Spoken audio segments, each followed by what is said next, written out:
Hello, today I'm going to talk about how to study. As a student, what you want to do is get the most out of your study, because what studying does is it prepares you to be tested. And what testing does is show the teacher that what you learned was absorbed, understood, and can be conveyed in the form of a test.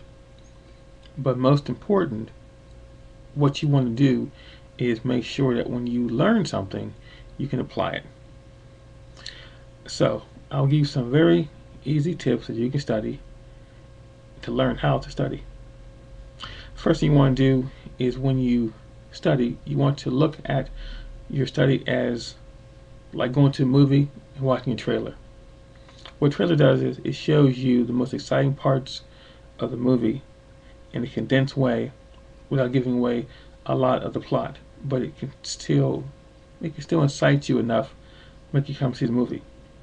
So what you want to do is when you study, you want to get to the most exciting parts of the text. You want to read the front of the book, you want to read the inside of the jacket, the back of the book, you want to read the table of contents, you want to read some of the notes in the back. It might give you a glossary, bibliographies. You want to find out just some quick facts about the entire book, or at least the entire chapter that you're reading. It's best to go into the summary and read that first. If you have a book that has questions and answers, what you want to do, you want to go to the answers and study those answers, quickly looking at them. You don't want to spend any time delving into it too deeply, because you will come back to it later. It's sort of like if you go into a room and you meet somebody and then you see them 10 minutes later. If you remember their name, then their name's remembered. But if you didn't listen, let's say you met someone and they gave you their name and you weren't listening and you didn't repeat the name, you didn't really absorb it, you see them a minute later, you see them a year later, it doesn't make a difference. You didn't absorb anything. So when you study, you want to get quick facts and then move on and then review and come back. So going back to the analogy of the trailer. When you see a trailer, again, you're given certain facts to the movie, certain plot twists and certain key ideas, but they're not giving you a full indication because they're not piecing it all together. So what you want to do is you want to kind of just guess. Just come up with some kind of theory about, why that occurred and what that has to do with it.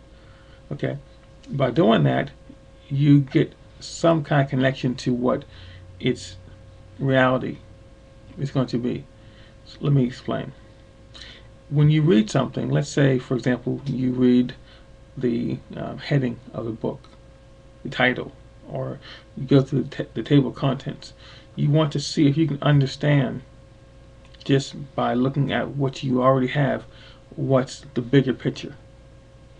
And so what you want to do, you want to spend time thinking about that, just thinking about how those sentences and how those words, how those images come together to make something concrete in your mind. You might even want to write out a few paragraphs just on your guess, just on what the things that pop into your mind and what you guessed about. Then what you want to do, you want to go into the text and see if you can answer the questions. So you thought the main character was from a certain country. Where was he from? Certain age. What was his age? He or she was married. They are married. What's the kid's name? Look for the kid's name. You answer these questions. And then as you find that you were wrong, you correct them. If you find you're right, then you highlight those things. You only want to be studying for 5 minutes at a time. Then you want to take a break, review, and then continue to learn again and take another break. If you find yourself starting to get like lazy-eyed and tired, yawning, sleepy, hungry, whatever the sensation may be, stop.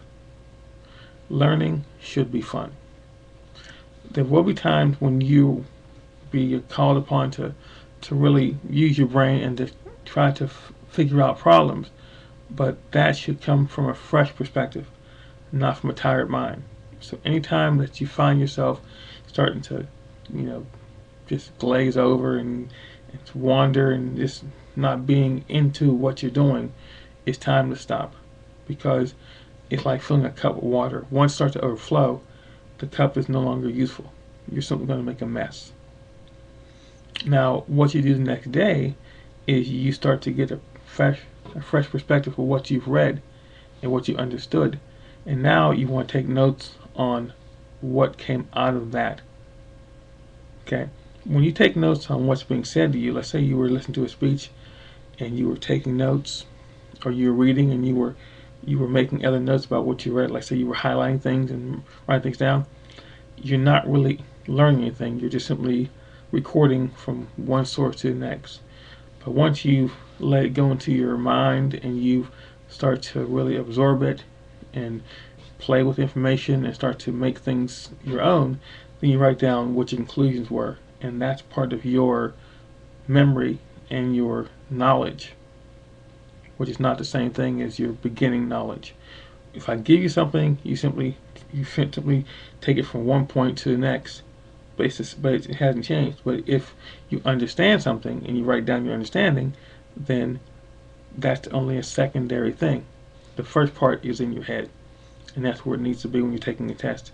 You don't want to say to yourself, "Oh, I wish I had my notes," or you see people, they write things on the desk, they make little cheat sheets and they put it on their hand or whatever they do. You don't want to do that. Studying is not just to pass a test. Take the stress of the test away. It's not about the teacher. It's not about the professor. It's about you. So, when you study, you should always be thinking about knowledge and assimilating knowledge and utilizing knowledge and gaining knowledge and then being able to utilize it. It's just like a boxer. Okay, when you first learn to punch, you think about your hands are up and you're throwing your jabs and you're throwing your hands out and you're parrying and you're blocking and you make it hit and this is all new to you. But once you go through this over and over again through sparring and practice, it becomes part of your subconscious mind and you just react. Boom, you're jabbing and you're parrying, you're weaving. Same thing with studying. Okay, it's like driving a car. Your hands are on the wheel and your eyes on the road and your feet are down on the pedal. You use one foot. You think you should use two, but you only use one, and you're thinking. But when you start driving, after a while, you just flow and you can just drive and not have to think as much because it's all here. That's how you study. You have to let it sink into your brain. So, to end this, never, ever cram. If you're cramming, you're not learning. If you're tired, it's not going to sink in. Take the possible breaks that you need to take. It should be 5 within the hour. Okay? What you should be doing 5 minutes at a time. Then take a break. You want to review. You want to make key notes. And you want to study those key notes and then write out what you've understood the next day.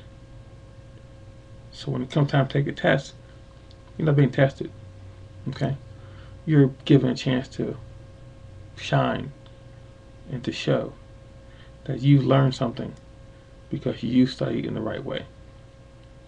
So take this, learn, and as always, you have a great day.